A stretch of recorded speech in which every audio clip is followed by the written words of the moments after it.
What's up, everybody? Welcome to the Bronx Pinstripe Show. It's been a hot minute, Scott. Is this our first episode of February?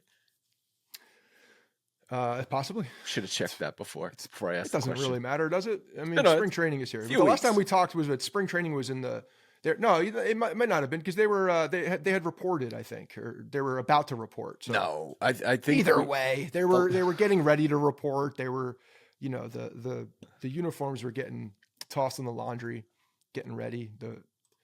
Making sure that they were all non-wrinkled. Can't show up to camp in wrinkled jersey. cotton uniform. The last time we recorded was January 27th. We talked about Okay. CeCe in the Close Hall enough. of Fame. Yeah. So it was Close I was right. enough. Yeah, they reported some guys talked to the media for the first time since the World Series ended. Does it seem like the World Series was yesterday or years ago? I don't know. This is a cop-out answer. It's a little of both.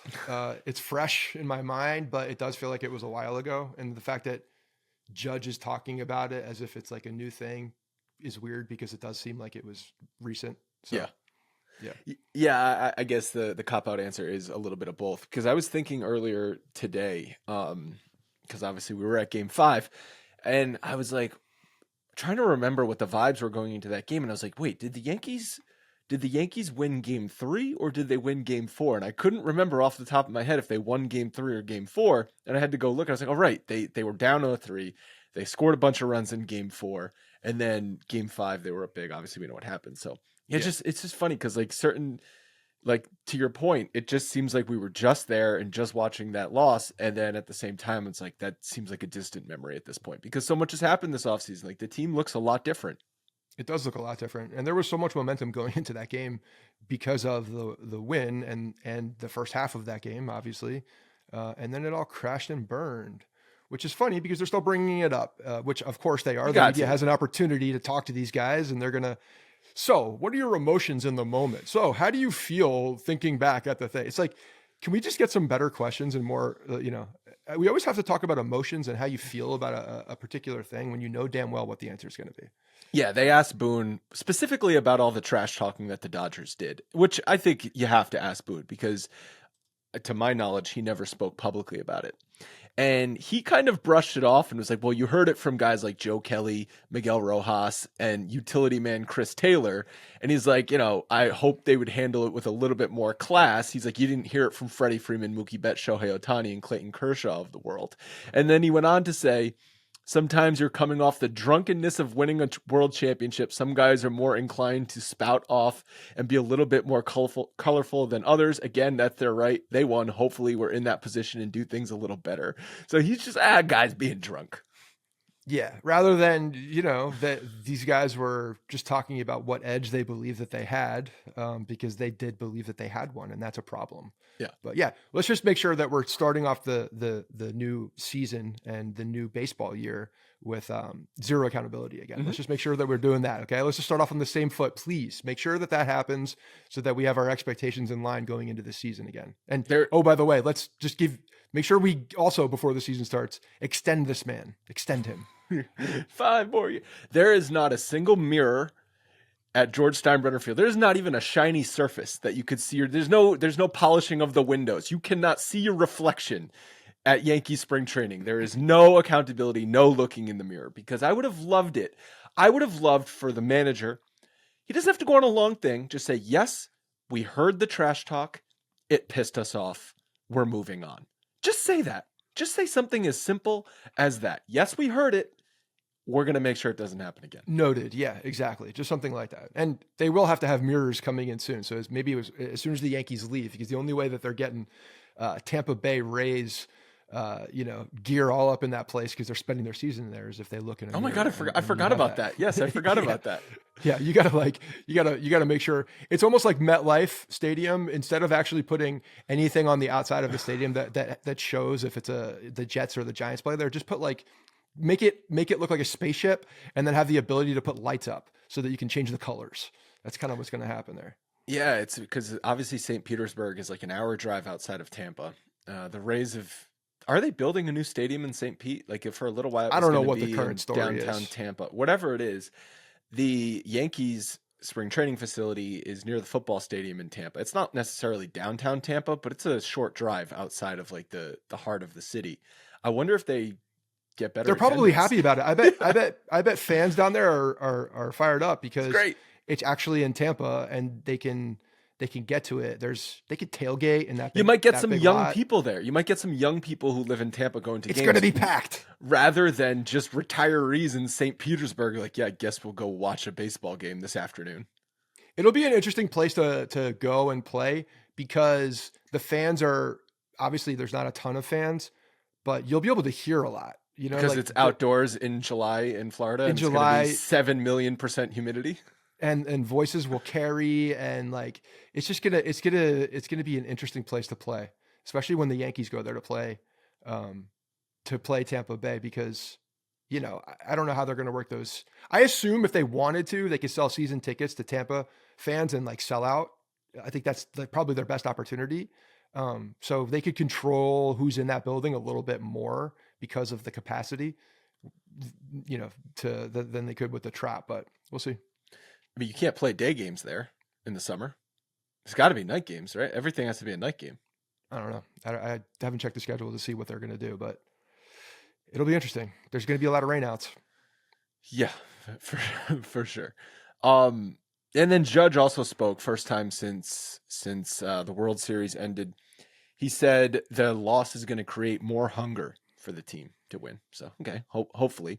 He did also mention, he was asked about not speaking to Soto, because remember Soto made those comments like, I haven't talked to any Yankees teammates. Judge said he tried to reach out, but Soto changed his number after the World Series.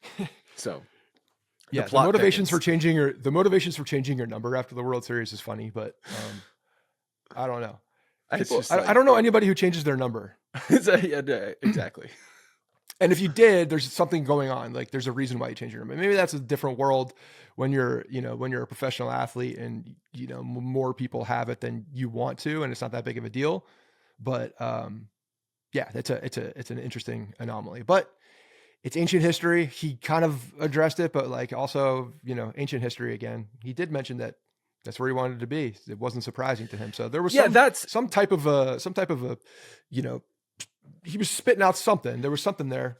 I also noticed that quote. And again, this could be lost in context because I was only reading quotes from it. I didn't hear him speak. I listened to it. Yeah. Okay. So he actually said he wasn't surprised by Soto going to the Mets and quote, that's where he wanted to be.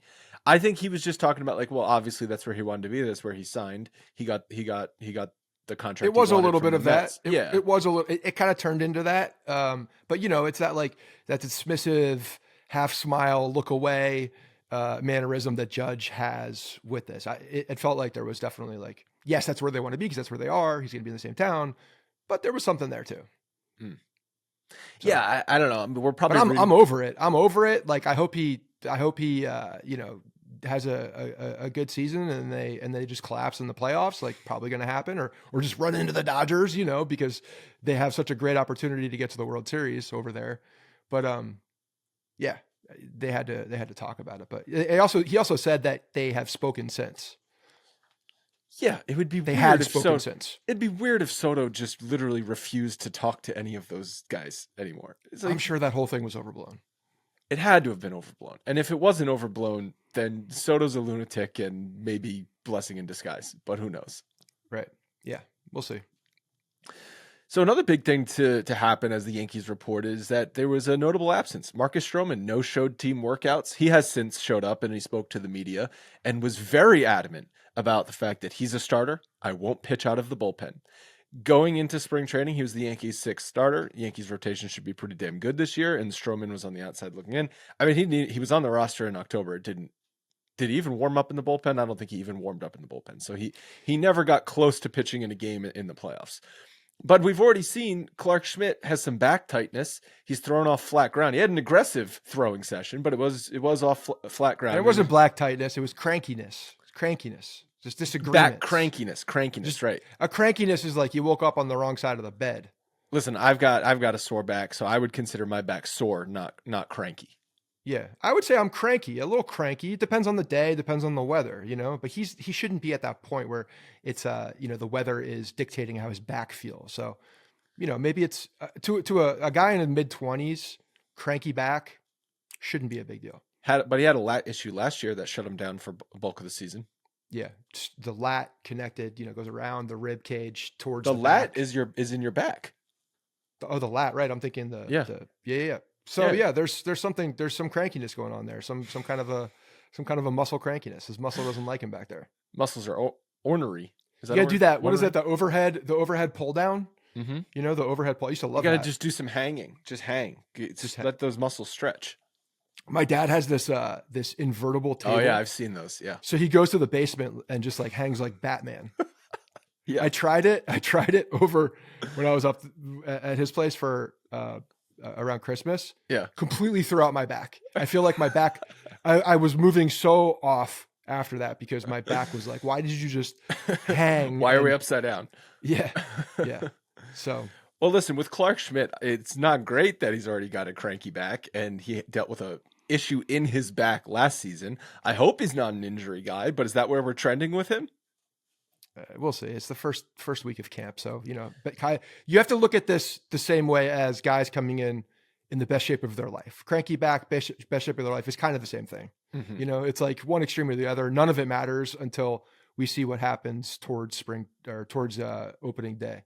And that's really at the end of the day, like if he's gets through that, starts throwing, and he's already throwing. It's not like he's not throwing. You're not shutting him down or anything. You're just taking it slow. If Boone had never said anything and Clark Schmidt was just throwing off of flat ground, nobody would have thought twice about it. You know what I just realized is that, so you and I were planning to do the show this morning, obviously. So obviously my brain was thinking about it last night when I was sleeping, and I just remembered a dream that I had, and it's like a portion of a dream, but it was Aaron Judge like signing autographs, and he had his shirt off, and he was like Fat Bastard from Austin Powers, and like I'm talking like fat, like super fat, or like the skin hanging off of his body fat. Like he took his shirt off, and I was like, oh my god! Like there's like Judge a giant gut. Judge like had a baby and breasts. now has a dad bod. Yeah, there's like breasts hanging on his oversized gut, and he's just casually signing autographs like there's no problem. But when he had a shirt on, he looked chiseled. I don't remember that. I just remember being shocked looking and seeing the fact that Judge looked like Fat Bastard. Judge was worst shape of his life. Complete worst shape of his life. Yeah. The fact that he didn't catch that ball in the World Series really affected him. But thankfully I woke up. Yeah, he just ate through. He's just there, like what's his face in Dodgeball, Ben Stiller, just eating anything that he possibly can. But thankfully I woke up and he looked like his, chiseled self. Yeah. No, that would be concerning if Judge showed up fat. Yeah. I just thought of it too, just now. Man, it's like sometimes those dreams come back and get you. Yeah, I mean, it's you always get the best shape of your life, and then when a guy shows up worst shape of his life, it's pretty concerning. Not that happened with Judge. It's relatable. So it's like, okay, all right. Yeah, we all put on some pounds in the winter. Judge, like I said, he just had a baby. Welcome to baby girl. Congratulations. And so like his routine's going to change. Not going to be able to work out. So he's going to be up in the middle of the night. You don't get your proper sleep. He's probably got a night nurse. Didn't we talk about this? He's probably got a night nurse or 10, but still. Maybe the night nurse has a night nurse. Maybe he wants to be hands-on, and he wants to wake up in the middle of the night, 1 a.m., feed the baby. You got to learn to catch somehow, right? You got to learn to protect. You can't drop that. Can't drop the baby. So if you can't, just take that into your baseball world and use that as an analogy as you're moving forward. But yeah, the thing I wanted to get to with Stroman, though, we've already started to see Clark Schmidt back crankiness. Who knows? There could very well be another injury, and boom, he's the fifth starter. Like he is not far away from being in the rotation on opening day. Or if Hill or Schmidt has a bad spring, is it out of the question that Stroman just wins the fifth starter job over one of those guys? I don't think it's out of the question. Look what happened with Garrett Cole last year. No one expected Garrett Cole to be injured. He's never been injured his entire career, and he missed the first 3 months of the season, whatever the hell it was. So you never know. Like everyone's talking about, got to get rid of Stroman. He's going to be a problem. You can't. They already have 5 starters. You need more than 5 starters. Yeah, but here's the thing. At the end of the day, now we're looking at what Stroman was last year, and I know he's got more of a track record. But when you're seeing what he was, and I know we saw Will Warren come in and not do well, but is there that much of a difference between Will Warren and Marcus Stroman at this point as your 5th starter? I don't think so. No, who knows, right? I have no clue what Will Warren is. I think we're all pretty aware of what Marcus Stroman can be. And that's the thing, when you're looking at, we talked about this towards the end of the season, or maybe at some point in the offseason here, when you're looking at what the team is in, April, May, June, does it really reflect what the team is going to look like at the end of the season? And usually no. And usually the Yankees, given the situation now, we'll talk about the AL East a little bit. I think there's going to be a lot more competition in the AL East this year. But you can kind of get through the first half of the season with especially a fifth starter. Like, you don't need to pay a fifth starter what they're paying him. So I think at any opportunity, if you have an opportunity, he's a sixth starter. Whatever. But I'm saying if he were to be in the rotation, it would be as a fifth starter at this point. Yeah. So if you have an opportunity to unload that contract, you unload that contract no Absolutely. matter what. Like you don't keep him around for depth at that point. You think someone's taking $18.5 million from Marcus Stroman? The Yankees would have to eat minimum half of that. The only way that's going to happen is if something is coming back to the Yankees that costs money. If you're offsetting the contract, then that's what fine. It is. Yes, but the Yankees, if they're just trading Marcus Stroman, a team's not going to pay him $18 million. Like you said, they might offset something else. But just in a vacuum, you're going to have to eat $9 to $10 million of that $18 million for Marcus Stroman for a team to take that on. Yes, but the overwhelming point is what I'm trying to make is that you don't, like, people are going to say depth in the pitching rotation. And I get it, but you can't pay a guy who's currently, if Clark Schmidt is healthy, not a guy in the rotation. So what are you going to do then? Because right now he is the sixth starter. You've got Cole, Fried, Rodon, Schmidt, and Hill. So yeah, I think at this point, you actually, conspiracy theory, here it comes, just came to me. What if the cranky back, a little bit of a leverage point, saying, actually, we only have 5 starters. Brian Cashman now saying he's not the sixth starter, he's the fifth starter. Clark Schmidt's back, it's a little more than what we're saying. We can only pay $6 million of the contract because we need him. We do need him. So, you guys have to come back. So we actually maybe not as interested in what your deal is at this point. Well, Cashman brushed off trade speculation. He said, that's vintage Stroh. He's a competitor. And I agree with him. He is a starter. Let's just see how everything plays out. Yeah. And they have time. I don't think it needs to be, it's a long time between now and April. It is. And, the conversation when asked, because people I'm sure will bring up the fact that, he was on the postseason roster and most likely not as a starter, as a swing guy or someone who comes in after a failed start to get innings, something like that. But the answer you're going to get from him, if you ask him that same question in late September, October, or you're, asking in February, March, is going to be very different. He's going to come into the season, obviously, as a starting pitcher, no matter what he says. Like, that's an unfair position to put him in, because if I'm him, of course, I'm saying the same thing. You ask me that question at the end of the year, I would say, I'll do anything for my team. I'll be in the bullpen, no problem. But you're just going to get a different answer. So I don't think that should be held against him either, because that's very different scenarios. But is him waffling in the same question? Yeah, I don't know. I'm both annoyed by it, and I also understand it, because if you see what's happening right now with Devers and the Red Sox, because they signed Alex Bregman, and so there's a lot of talk about they want Bregman at third base because he's a better defensive third baseman, and move Devers to DH. And Devers is like, no, I'm a third baseman. I only play third base. Yeah, I mean that's just someone being an asshole. This is a fifth starter, potentially sixth starter. It's not that doesn't. It's very different. Those are starting blue chip players. That's very different. And he's the face of the franchise. But he's paid already. Devers is paid. He's the face of the franchise. And Alex Bregman's an asshole. He's their asshole now. Alex Bregman didn't demand to play third base. Alex Bregman said, I'll play second base. I'll play wherever. Because Alex Bregman wanted to get paid somewhere, and he had to do that to get paid somewhere. Alex Bregman got $40 million a year for 3 years, but opt-outs after every season. I think he wanted a contract with opt-outs more than anything. Of course he did. Well, at this point, yes. If he didn't get that big deal, then yes, that gives him the most control. Right. And so the Red Sox were willing to do that. They're also deferred some money. So I think it's 10-ish million of the 40 million AAV is deferred. So I think Bregman makes the Red Sox better. I think that, to your point, there's a lot more competition in the AL East. Was this a flawless transition? Was this a flawless transition into the Bregman talk? Because no, I mean, I just thought of the Bregman talk because of the Devers comments that he wants. I'm a third baseman. He downplayed moving positions or even moving to DH. And Marcus Stroman sitting there, like, what kind of leg does Marcus Stroman have to stand on with the Yankees? Like, you did nothing for the team last year. You were a mediocre at best fifth starter. It's not for with the team. Yankees. That's not his leverage. He's trying to just solidify himself as a starting pitcher, period, because that's his market. That's fine, but he could still say, and he knows how big the market, how different the market is. Look what happened to Clay Holmes, and you look at those dollars. The market for a relief pitcher and and especially an unknown relief pitcher and a starting pitcher are very different. But he's paid already this year. He's making $18.5 million, whether he makes one start or 30 starts for the Yankees. He's looking at the next deal. Is he though? Because I don't think he's getting a next deal that's anything special, whether he's a starter or a reliever. Some team is probably going to pick him up next offseason as a here's $3 million plus $10 million in incentives if you throw 170 innings or something like that. I think either way, it's more as a starting pitcher than it is as a relief pitcher, and he understands that there's a fine line with him right now, and his best opportunity to make any more money in his career as a starting pitcher, not a relief pitcher. Yeah. Do you think him being adamant, but like, what do you think would cause problems if they go into the season and he is not in the starting rotation? Because that's the expectation right now.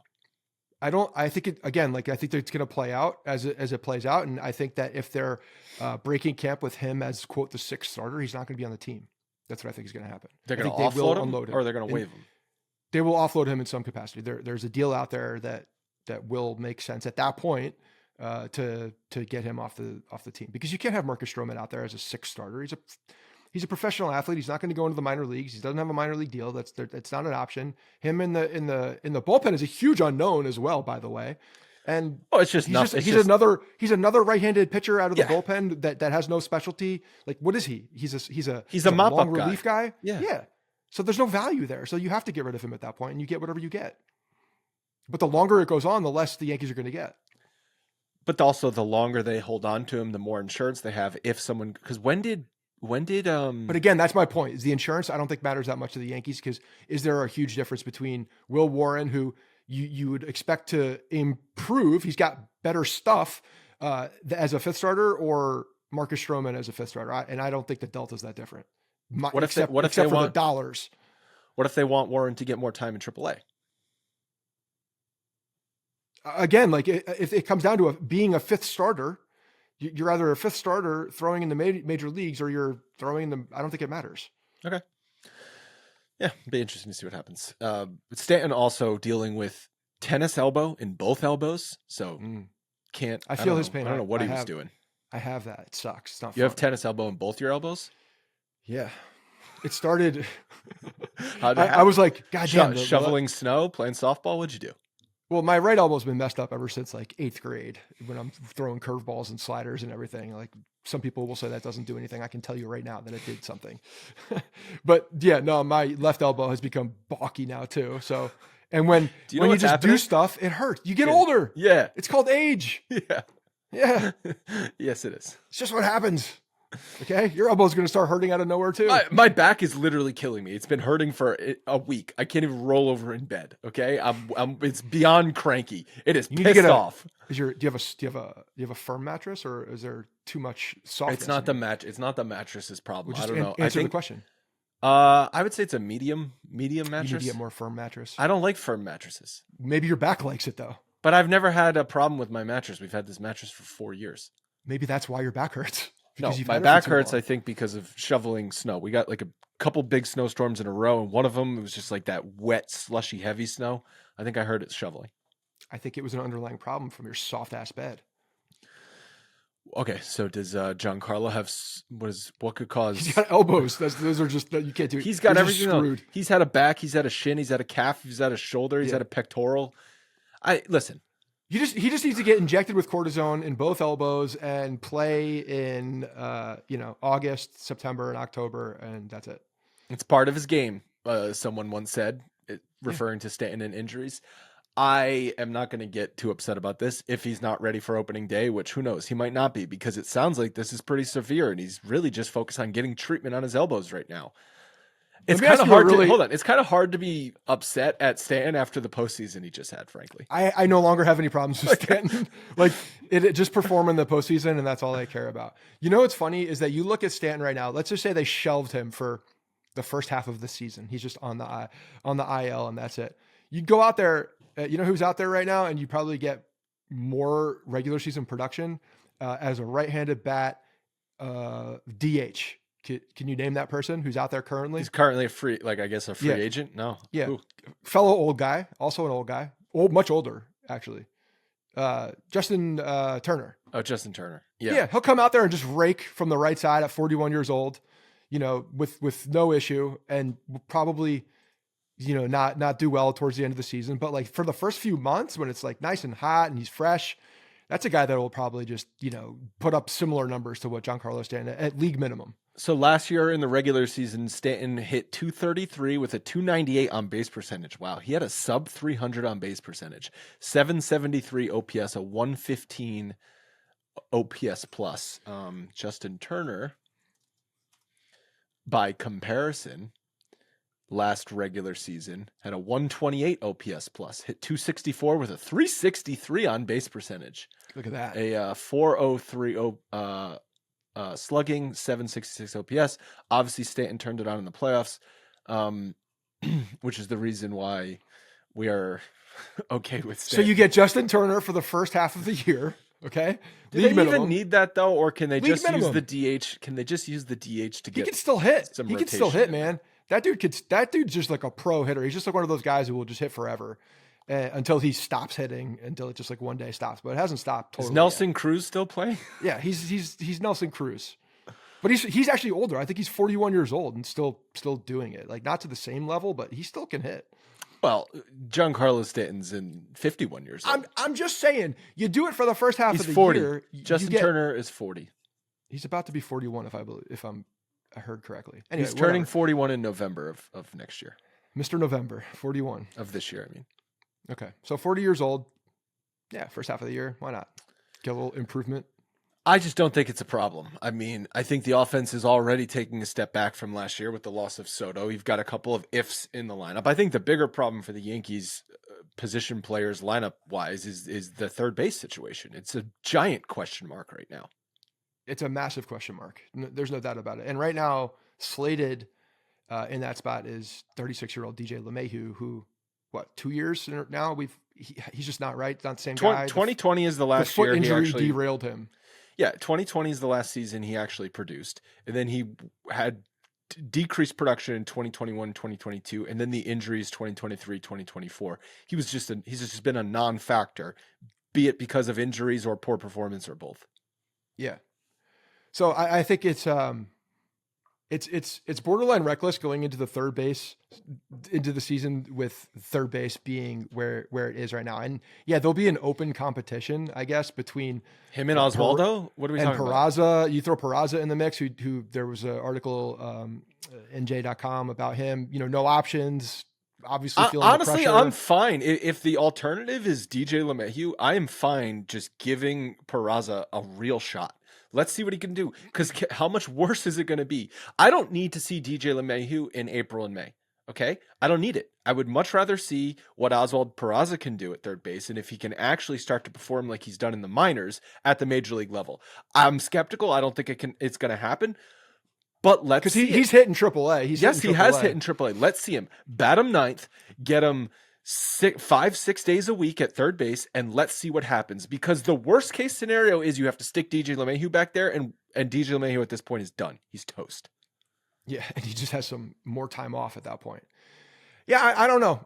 I still think that there's a move to be made and an upgrade to be made somewhere. Whether it's it's got to be some type of a trade, and probably Marcus Stroman has to do with it, offsetting contracts. And I know you threw in the notes there too, but there's still an underlying story about Nolan Arenado and what he is and what his level of satisfaction is going into the season at St. Louis. Obviously, that guy wants to win. He's made that clear. He rejected a trade to the Astros. There was something with the Red Sox that never really came to fruition.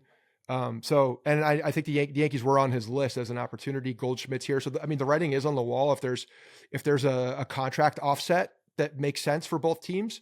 But again, the Yankees are really, really, really close to that next threshold, which we had discussed last time. And his contract, unless you're taking a lot more money off the books, becomes much more expensive because of where the Yankees are, luxury tax wise in the grand scheme of things. So that makes it more difficult, I think, for a guy like him. For Arenado coming over to the Yankees, you're talking about? Yes. Yeah. Yes. But another trade possibility. Yeah, I think it's still there. And listen, I'm not crazy about Arenado. I think he's It's also, still an upgrade. it's absolutely an upgrade at third base, but I'm not saying Arenado is suddenly makes the Yankees infield complete. I wouldn't say No, that. but I know he and Goldschmidt both are not the same players that they were, but Arenado's what, 32, 33? Like, he's not ancient. he's got some life left as far as age goes. There's an opportunity for him to certainly have a rebound year in a new place that's not massive. To your St. point, Louis. it's a better alternative than just hoping DJ LeMahieu miraculously is a decent player this year. I'm not even going to say turns back into the player he once was, because that's not going to happen. But Right. is just league average. I don't think he can do that.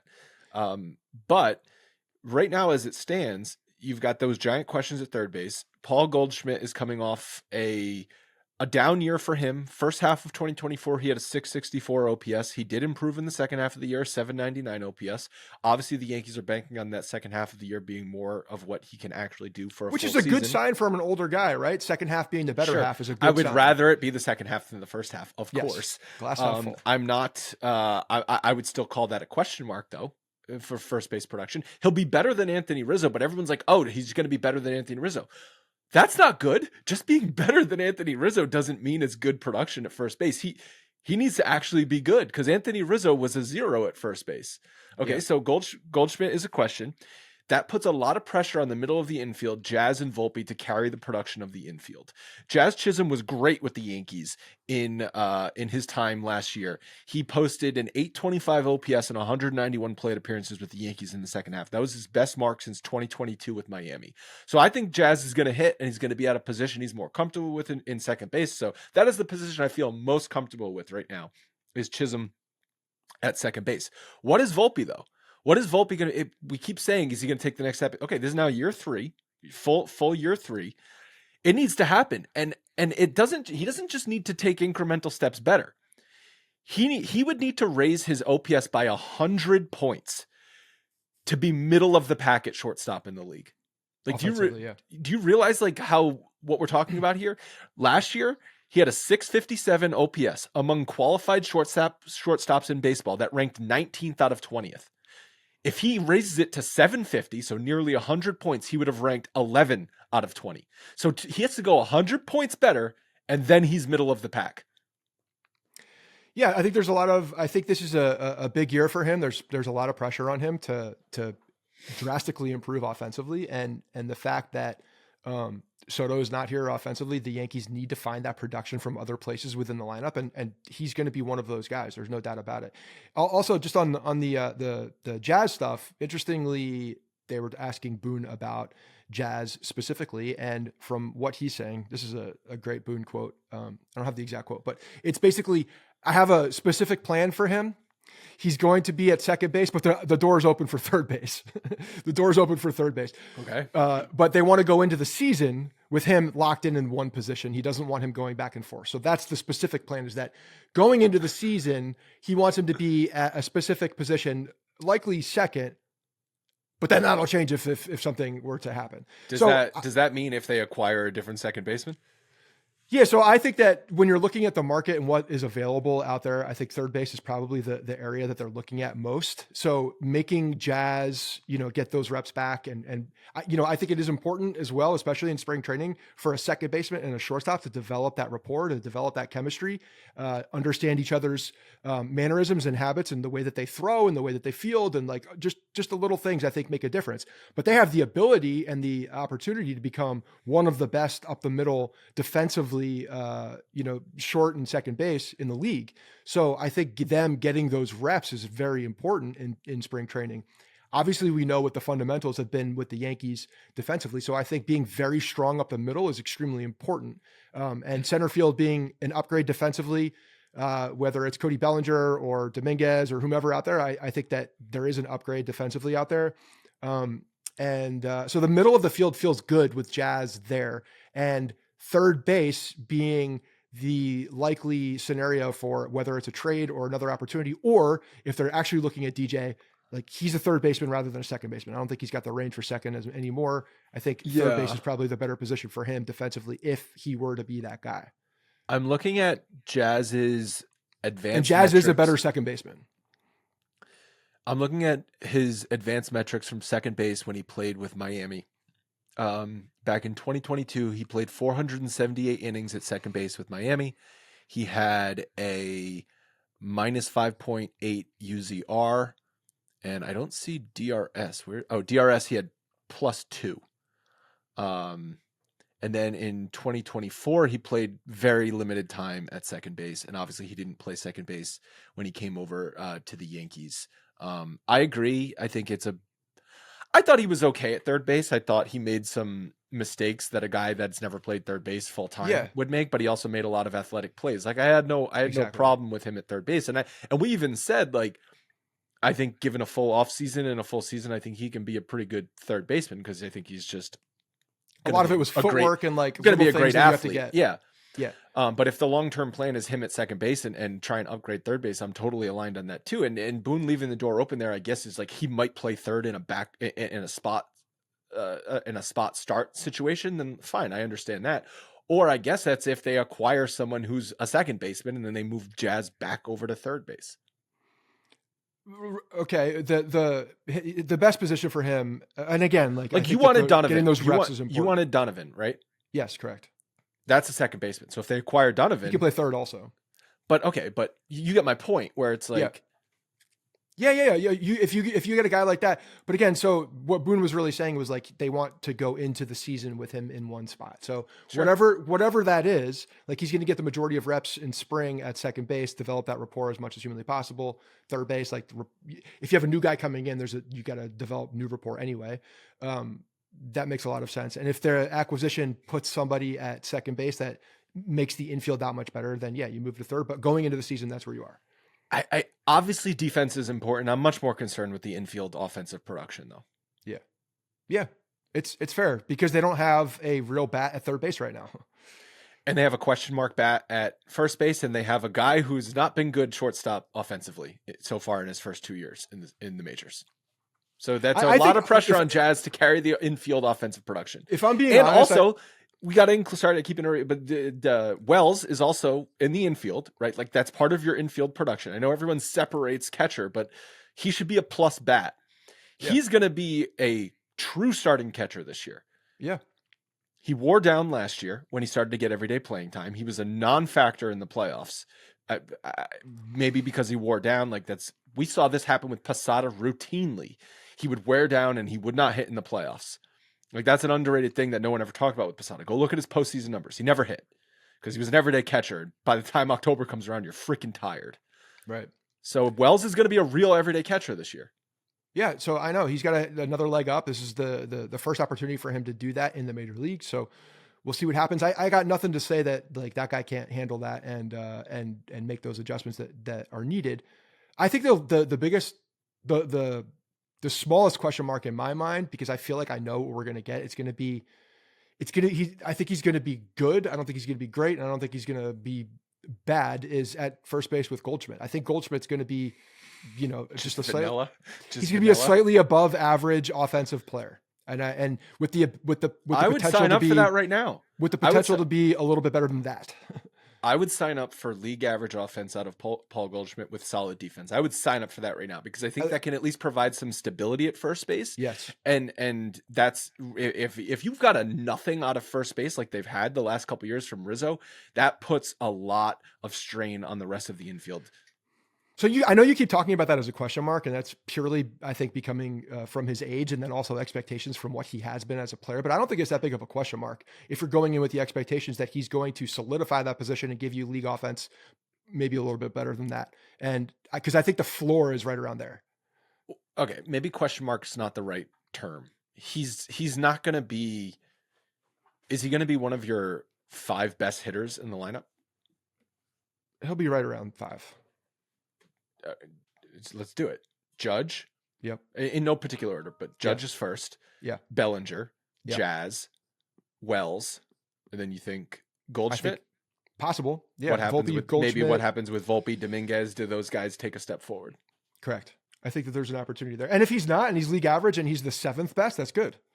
Well, yeah, if he's league average and the 7th best, that means you got a lot of above average hitters. Sure. Right. So there's a comparison to the mean here, and understanding where guys are and take what steps they're taking. The other thing that's interesting to look through as spring training is kind of progressing as well, is where Dominguez is being played in the outfield as well. Like, are they putting him in left field?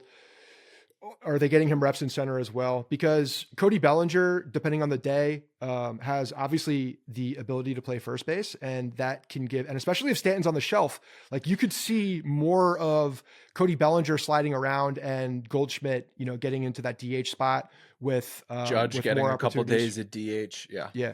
So there are some opportunities with that. And then I think that opens up like competition for another outfield spot. Pereira, they were talking about as a potential, like a real chance for Everson Pereira getting a look as a major league player this year, is probably a, fourth, fifth outfielder, depending on Grisham's health. Cause I think he's on the shelf. Yeah. For a little bit, right? What's his health issue? It just seems like a little bit of a bang up. Doesn't seem like much, but who knows as the preseason or the spring training progresses to see what that looks like.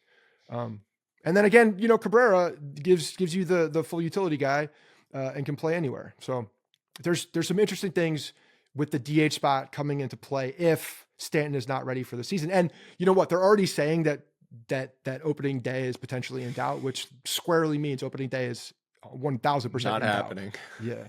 Right. So don't expect to see his name on opening day. Yeah. So we're talking about the infield, and one of the reasons Jazz Chisholm was at third base last year is because we know Gleyber Torres was a second baseman and didn't want to move over to third base. And in an interview with Yes Network, Cashman brought up the fact Gleyber didn't want to move over to third. He said, quote, "When I acquired Jazz to be our second baseman and move Gleyber to third the rest of the year. Manager Aaron Boone wanted to do it the other way. He moved Jazz to third after we got him and kept Gleyber at second because Gleyber didn't want to move to third and was unwilling." So I'm very glad this now. I know for a fact Cashman was pissed off and done with all of the antics that came with Gleyber Torres, because when he blasts someone publicly, he's freaking done with that guy. And so this just kind of gives me some validation. And Boone, I don't even blame Boone, because he probably knew that Gleyber's a petulant child, and if I forced him over to third base, he would pout and suck even worse. So they were just done with this guy. I'm also glad Gleyber Torres is the petulant child that he is and didn't want to move over to third, because there's an alternate reality where he's actually decent at third base and then they re-sign him. I think anywhere on the left side of the diamond is not great for him. I know he came up as a shortstop, and a lot of people are saying, and I usually say the same thing. If you're come up as a shortstop, you probably have the ability to play anywhere on the field. He's different for whatever reason. He's the exception. He came up as a shortstop, but he wasn't a very good shortstop. Like, the guy didn't play the position very well, had, an error every other ball to him. So, deeming him as a shortstop just because he was groomed and came up as a shortstop really doesn't reflect what he's good at, I think. So moving him to third with the mental mistakes that, the ability, you have to make split second decisions over at third base. Who knows? He might throw the ball home when there's a guy and nobody on, and you got to throw it to first base. You just don't know. And yeah, of course he's spouting off whatever. Well, he tweeted after that interview, still question mark, with a couple emojis, a sleeping emoji and a crying laughing face emoji, just turn and a page emoji. So he just wants to turn the page. He also grew the obligatory "I left the Yankees, now I can grow a beard." He says his wife likes it. He looks good. I think he looks good. I think he looks more like a man, which is good, instead of fat baby face. He's just doing the classic "I left the Yankees disgruntled, I'm gonna grow a beard, I'm gonna just be unhappy" kind of thing. He's in Detroit. I always said he would make a great Kansas City Royal. That's the same thing as a Detroit Tiger. He's probably going to hit teams on the up, so it's a little different than what you have in your brain. I think but it's an AL Central team. And it's a meaningless AL Central team. He's probably going to hit decently because I think he still has talent, and it'll be in a bunch of games that don't matter for the Tigers. I know you have no respect at all for anybody who plays in the AL Central. I know that. Everybody who's ever listened to the show wasn't my point proven last October? Yes, but last October was the first year where I'm looking. I'm like, these guys are a little different. They're getting a little different. They're a lot younger. So I don't know how. Like, I know you can stay in that mindset, and you will because you're stubborn. But they are there's a lot of young talent coming up through that division right now, especially on the Tigers, especially on the Kansas City Royals. So it wouldn't surprise me to see if they became a lot more real and consistent because of the amount of young dudes coming up that have baseball talent. I And I think wouldn't be they're better. surprised if the Tigers are very, I have a feeling the Tigers are going to be good this year. The Tigers made the playoffs last year. Yeah. But again, another year under the belt, Gleyber Torres over there with a beard. I think it's going to be a very competitive division. I think it's going to be an overall top to bottom better division than the AL West this year. When and if the Yankees play an AL Central team in the playoffs, it's not going to be competition. It never has been, and it never will be. Well, again, we'll see how the year tracks. And they do have one of, if not the best starting pitcher in the American League as well. So that's another thing to consider. But yeah, I think they'll be a better team. I think they're going to be good. I think they have a lot of young talent. And I think it was probably, if I'm Gleyber Torres, it's a great spot to be. Great spot. I think though the strength in the American League, the National League we know is overall better. The Dodgers are the favorite to win the World Series going into this coming season. But with the addition of Bregman, the Red Sox should be a lot better. The updated win totals that I pulled are Yankees 91.5 wins, Orioles 87.5 wins, Red Sox 86.5 wins. With the recent updates in the division. So yeah, I mean, I would still put Boston third though in the AL East despite their improvements this year. So Boston is in a interesting position. The reason why we're looking at the Orioles and they have been either at the top as far as projections or right there next to the Yankees is because they have so much young talent on the offensive side, and they were able to bolster their pitching a little bit last year as well. The pitching got worse, because they lost one of the best, if not the best pitcher in the major leagues. And their offense wasn't what we thought it was going to be. It didn't perform. Yeah.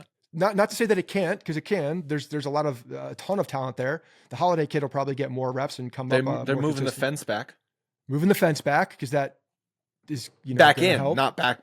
I know it's going to help the offense because because they got rid of pitching, so they have to help the offense again. It's like, what are we going to do? We were trying to attract starting pitchers. Gleyber left the division, so they could move it back in. Okay, Gleyber hasn't been a threat there in multiple years, but I think that the Red Sox also have a ton of young talent, and a lot of it is still coming up, rising through the ranks as well. Not to mention they've bolstered it with Crochet.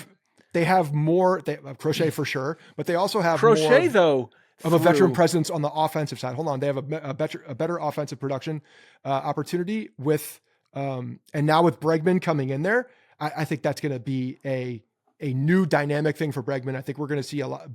Bregman with better numbers. I think he's got a similar setup to what he did in Houston with left field being an opportunity with Fenway as well. I mean, it's a taller opportunity. Houston's also a short left field porch. Yeah, it's the same. It's basically the same setup for him. You got to get the ball up in the air. He's a good player still. He's not the Alex Bregman from 2017, 18, and 19, where he was one of the best offensive players in the league. He's not that anymore. That's not what we saw in Houston last year. It wouldn't surprise me if we see a little bit more pop in his bat and a little bit more life in that. He's back with his boy Cora. He is back with his boy Cora, and Cora gets everybody to play for him, man. I've talked Devers. about. He knows how to play too. He can play offensively. He's just not a very good defender, and he's in worse shape of his life. Did you see him? No, I didn't see him. He's always been like baby fat though. Yeah, but he had to have put on 20 pounds. It doesn't matter. He's starting to look like Pablo Sandoval. Oh, okay. If that's there's a Pablo Sandoval level. It's like the Mendoza line. The Pablo Sandoval line is not one that you want to cross. I'm not saying his belt's gonna explode yet on a swing and miss, but we're getting there. Yeah. If he moves to DH, maybe that's why he doesn't want to move to DH, because he understands what will happen if he's not on his feet more often. So Garrett Crochet, obviously a fantastically effective pitcher. He made 32 starts last year and only threw 146 innings. He's like a 4.5 inning pitcher last year. And I know part of that was they were managing his innings with the White Sox, and who knows what he's going to be. But I mean, the Red Sox rotation is obviously improved, and their overall team is improved. But I still think they have some questions. I think they're going to put up a lot of runs. I think they're going to be one of the best offensive teams in the league. and they're going to score runs in different ways. Cora's going to get those guys to play, and they're going to put up numbers. And I think adding Bregman's bat in there is a big deal for that team. I think they're a threat, man. They're going to be a threat. And yes, of course they're a threat. I'll say this. The AL East is good. Like top to bottom is good. There's a lot, especially when you look at what the offense is. And I think if you look at Tampa, what's coming back there, they're getting an arsenal back on the pitching side, starting pitching side. Practically their entire pitching rotation was injured last year, and they're all coming back now. They're coming into the season a lot healthier. So I think you're looking at a very competitive division, and the fact that Bregman, who I don't like, and I think a lot of Yankees fans don't like, dating back to the Houston 2017 run, and the fact that he's a cocky little prick that opens his mouth when he doesn't know what to say or just has bad things to say in our ears, really does fuel my hatred for the Red Sox again a little bit. And I'm happy for that. I'm happy that there's a little bit more juice back on the hatred side for the Red Sox. I think it's good for the rivalry, which I think is good for baseball. I think it's good for Yankees fans because it's fun to hate the Red Sox. And frankly, when the Red Sox are not good, and there's not as fun. You don't have that disdain for them. Even when they were better, the disdain wasn't there as much. You put Bregman on that team, immediately I hate them more, a lot more. A lot more. And I love that. There's juice back in that relationship with me. It's unhealthy, which I like. I think it's a good thing. And frankly, I want my son being raised in a household that has an unhealthy relationship with the Boston Red Sox. So, I think it's good. I mean, the Astros took that hate rival they did. For a period of time for obvious reasons. But yeah, it's not the same. And now we're taking that Houston Astro hatred and injecting it into the Boston Red Sox. More Astros over on the Red Sox. Yeah, it's not the same because you play Houston twice a year. You don't play them however many times they play at this point a year. So yeah, and frankly, you take Bregman off of that Houston team and okay, who's left? They're not the same team to me. Altuve is the only one really left from that. And I never really had, for whatever reason, some people do. You're kind of in the exception on this because I don't know. Most people, I mean, this really was. It's probably because you didn't talk. But this was amplified by the jersey thing. Everyone thinks he was wearing a buzzer of some kind. And so that's why everyone hates Altuve from that home run off of Chapman. Chapman also, by the way, on the Red Sox this year. Yeah, true. And high and tight. There's going to be someone hit by Chapman this year wearing pinstripes. Because damn he doesn't well know where the happen. ball's going. Yes. One, he doesn't know where the ball is going, and two, he is a lunatic as well. So and now he's wearing that uniform with Cora as his manager. Throw that together. There's a lot of things that are saying that someone's going to get it high and tight with 100-mile-an-hour fastball by Aroldis Chapman. I was joking in our group chat, you were like, oh, I love this. Bregman brings back some Red Sox hate. I'm like, yeah, just need a good brawl. Just get a good brawl going. Early season, first meeting. Let's get a little brouhaha going. Yeah, I think there's going to be some juice to the rivalry again, and the other team I didn't even mention. Juice comes with competition. It's hard to have juice when one team's not competitive. So if both teams are competitive, you can have juice. The other team I didn't mention, obviously, is the Toronto Blue Jays, who have contract year guys. Vlad Guerrero did not come to terms. He put out, he had a deadline, an arbitrary deadline saying before spring training, or I'm not negotiating. Yeah. Whatever. And then he's going to go, he's a Boris guy. He's going to go into free agency. Everybody knew he was going to go to free agency. That's just what's going to happen. He saw what Soto got. Go look at their numbers. They're not that different. Yeah, but he's a bit older, isn't he? He's a bit older, but he's still Vlad Guerrero Jr. And he's going to get he's going to get a Brinks truck backing up for him at free agency. Anyway, they have motivated players going into free agent years. Bichette's also going into a free agent year, I believe, as well. So they have Santander is now over there. That's a good offensive team that has some pitching as well. He's not that much older. He's going to be 26 this year. Yeah, dude, he's right there. He put up big numbers last year. That contract is a comp, no doubt. It's crazy. Yeah. So we'll see what happens with that, but there's some motivation there on the offensive side. And they do have decent pitching. So he's definitely been more up and down than Soto has been in his career. Yeah, but there's an argument to be made. I mean, whether you get the Soto money or close to it. Yeah, Soto is the barometer now for someone like Vlad Jr. Someone like him, yeah, for sure, definitely. So I think that now they're there's going to be a Soto sweepstakes with Vlad Jr. At first base, and someone else. You know who could use a first baseman? Nice little fit there. It could be a nice little fit. No, he's already said he doesn't want to play for the Yankees because of the facial hair policy. Unless they give him $600 million. Yeah, some guys really love those beards. We saw Gleyber Torres leave. He'll nair his goddamn face if they give him $600 million. What about his dreadlocks? Whatever. I don't think there's a problem. Just, make sure that they're above the you can have them. I mean, Mattingly even had, yeah. Mattingly did not have dreadlocks. Mattingly pushed the envelope but he had a mullet. Yeah. And he was pushing the envelope. All I'm looking for is length. You can affect the length in many different ways. All right, last thing I want to talk about is the robo-umps, which we're going to see firsthand in a Major League spring training game this afternoon, Thursday. So there was an article in The Athletic, and I just want to pull out some points from it because it was pretty interesting. ABS, automated ball strike system, is what they're calling this. And I didn't realize that it's not just calling all balls and strikes. The umps are still calling balls and strikes, but there's going to be challenges implemented. So every team has 2 challenges, or essentially unlimited challenges, but you only get 2 if you're wrong. So you have unlimited until you get 2 wrong. But the challenges have to be called immediately by either the pitcher, the catcher, or the hitter. The challenge can't be called from the dugout or anything like that. So it's basically like if I'm Aaron Judge up at the plate, I think I got another below the knees low strike called on me. I say review it immediately. It can't come from tennis. boom. It's like tennis where the player has to call it. Yeah. And initially I was like, that seems weird. Like, why are they doing it that way? Why not? First of all, why not just have it call all balls and strikes? If the technology is there, just have it call all balls and strikes. So we even have this gray area. But then I was like, this instant challenge from these players. Like, are you going to get something on like the first inning? That's kind of like, why are you wasting a challenge on a 1-1 pitch in the first inning with nobody on? Like, just shut up and just let's move on. So there's that whole thing. But then I thought more about it and I'm like, I actually think this could keep players accountable. Because most of the complaint comes when a batter or a pitcher kind of throws his arms up in disgust at the call, and the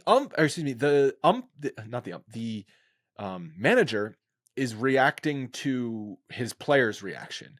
From sitting in the dugout, it's not, you can't tell exactly was that ball on the black or not. So if Aaron Boone sees Aaron Judge pissed off, he gets pissed off, right? Yeah, so you're saying this is going to take a lot of juice away from Aaron Boone because this is his thing. I just think it actually puts some responsibility on the players to be like, am I really pissed off? Okay, I'm going to call a challenge here. Oh, I was wrong. Maybe I can't be so pissed off next time and I have to think twice about it and just move on. Sometimes calls are right on borderline and it doesn't go my way. I'm going to shut up and keep playing baseball. All right, I got thoughts. Here's my thoughts. 2 thoughts. I think 2 thoughts, possibly more. They're not going all in because they want to get a data set. They can't. This is, by the way, not happening this year in Major League Baseball. No, it's just happening spring training. This is what it goes. It goes minor leagues to spring training. Then they talk about it in a potential 2026 lockout, which is looming also. But they're looking at all of these things. But if they can't. They're not going to go all in because then you dismiss the umpires. You don't know what to do with them at that point. But what they will do is collect. They'll collect all the data. So they'll collect all the data from every pitch, and they'll understand like where the data is. They're already doing that though. They already have for a major league level though. They'll have everything, and they're already doing that. They already know how many balls and strikes the umpires get right or wrong. My goddamn thought. They will finish. They will finish. They will be able to get the data from where the players are saying that's a strike, that's not a strike, to what the actual thing says. So they'll see like where that actually happens. Number 2, especially early days when this is happening in the beginning, those 2 strike challenges are going to get burned so fast. You think so? Yes, I think that's because naturally you're like challenged because everybody's going to think they're right and it's going to challenge. Well, that's until that gets into their brains. Until that gets into their brains that they have to hold back and they have to really be have conviction about that ball, that ball or strike call. And at that point, and the pitcher, I think, is going to call it more often than the batter because they can see more clearly. They have a perfect view of what it is. So I think it's going to come from the pitcher a lot. And then you're going to get the same type of emotions after the first, second, third inning later in the game for when they're all out of challenges at that point. So I think that's going to be, Well, that's and not that the will players. be, That's the players' fault. but then what's the point? What are we doing? Like, what's the point? Now you've burned the challenges and we're still getting bad calls when you have the technology. So it's a flawed system. So no, I don't see. I what thought it this was a all flawed eventually, system. it all eventually goes down to there's going to be a strike, there's going to be a ball, and it's going to be called by automation. And whether it's immediate and the umpire makes that call as a just a stand-in, or the umpire goes away and is just there to like recycle balls back into the game or not, and make calls on the base paths. Yeah, you're still going to need umps for that. Yeah, and they'll just like manage the flow of the game in some capacity. That's where eventually it's going, but I check think for sticky stuff. They're just slowly testing the waters. Well, yeah, you're right. They're kind of dipping their toes in the waters here. But I thought at first, I was like, I hate this because this player challenge thing seems stupid. You're right. Like if someone wastes a challenge in the second and third inning, it's like, well, what happens if it's the ninth inning and you've got bases loaded, you get screwed on a call and you're out of challenges like that your teammates are going to be pissed. Or sometimes there might be a crucial at bat in the first inning. You're facing Garrett Crochet and you've got him on the ropes and he gets a strike 3 call that wasn't a strike and he gets out of the inning and then you don't get to the pitcher, right? So it could very well be a crucial moment in the first inning as well. But I think I kind of thought more about it, and I like putting the responsibility on the players because they need to take ownership of this.